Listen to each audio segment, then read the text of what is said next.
వివాదాస్పద దర్శకుడు రామ్ గోపాల్ వర్మ దాఖలు చేసిన పిటిషన్పై ఆంధ్రప్రదేశ్ హైకోర్టులో విచారణకు వచ్చింది. హైకోర్టులో ముందస్తు బెయిల్ పిటిషన్ దాఖలు చేశారు ఆర్జీవీ.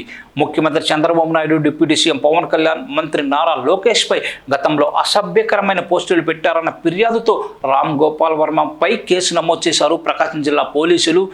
పోలీసులు నోటీసులు ఇవ్వగా తొలి విచారణకు డుమ్మా కొట్టారు ఆర్జీవీ. ఇక తాజాగా మరో నోటీసు కూడా జారీ చేశారు. అయితే మొదట తనపై నమోదైన కేసును క్వాష్ చేయాలని హైకోర్టును ఆశ్రయించిన రామ్ గోపాల్ వర్మకు ఎదురు దెబ్బ అయితే తగిలింది. దీంతో మరోసారి హైకోర్టు మెట్లెక్కిన ఆయన ముందస్తు బెయిల్ పిటిషన్ దాఖలు చేశారు. తనపై థర్డ్ డిగ్రీ కూడా పోలీసులు ప్రయోగించే అవకాశం ఉందని పిటిషన్లో పేర్కొన్నారు. ఇప్పటికీ వర్మ క్వాష్ పిటిషన్ వేయగా తోసి పుచ్చిన హైకోర్టు నేడు ముందస్తు బెయిల్ పిటిషన్పై విచారణ చేపట్టింది. కాగా దర్శకుడు రామ్ గోపాల్ వర్మకు మరోసారి నోటీసులు అయితే జారీ చేశారు ప్రకాశం జిల్లా పోలీసులు. ఈ నెల 25వ తేదీన ఒంగోలు రూరల్ పోలీస్ స్టేషన్లో విచారణకు హాజరు కావాల్సింది. అయితే ఒంగోలు రూరల్ సిఐ శ్రీకాంత్ నోటీసులు పంపించారు. దర్శకుడు రామ్ గోపాల్ వర్మ వాట్సాప్ నెంబర్కు సంబంధించిన నోటీస్ అయితే పంపించారు సిఐ శ్రీకాంత్. అయితే ముందుగా జారీ చేసిన నోటీసు ప్రకారం ఈ నెల 19న విచారణకు హాజరు కావాల్సి ఉండగా వారం రోజులు గడువు కోరారు ఆర్జీవీ.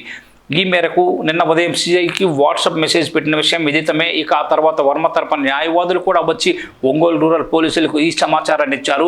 మరోవైపు తనపై ప్రకాశం జిల్లా మద్దిపాడు పోలీసులు నమోదు చేసిన కేసును కొట్టేయాలని హైకోర్టులో మొదట పిటిషన్ దాఖలు చేశారు. ఆర్జీవీ పిటిషన్పై సోమవారం రోజు విచారణ జరిపిన ఏపీ హైకోర్టు అరెస్టు నుంచి రక్షణ కల్పించాలంటూ వర్మ తరపు న్యాయవాది చేసిన అభ్యర్థనను అయితే తోచిపుచ్చింది. అరెస్టుపై ఆందోళన ఉంటే బెయిల్ పిటిషన్ వేసుకోవాలని స్పష్టం చేసింది.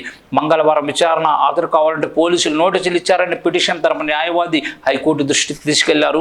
హాజరయ్యేందుకు మరికొంత సమయాన్ని ఇచ్చేలా పోలీసులను ఆదేశించాలని వర్మ తరపు న్యాయవాది అభ్యర్థించారు. సమయం పొడిగించాలనే అభ్యర్థనను పోలీసులు ముందు చూసుకోవాలని సూచించింది హైకోర్టు. ఇటువంటి అభ్యర్థన కోర్టు ముందు కాదని న్యాయమూర్తి స్పష్టం చేశారు. ఆ తర్వాత విచారణకు డుమ్మా కొట్టారు ఆర్జీవీ.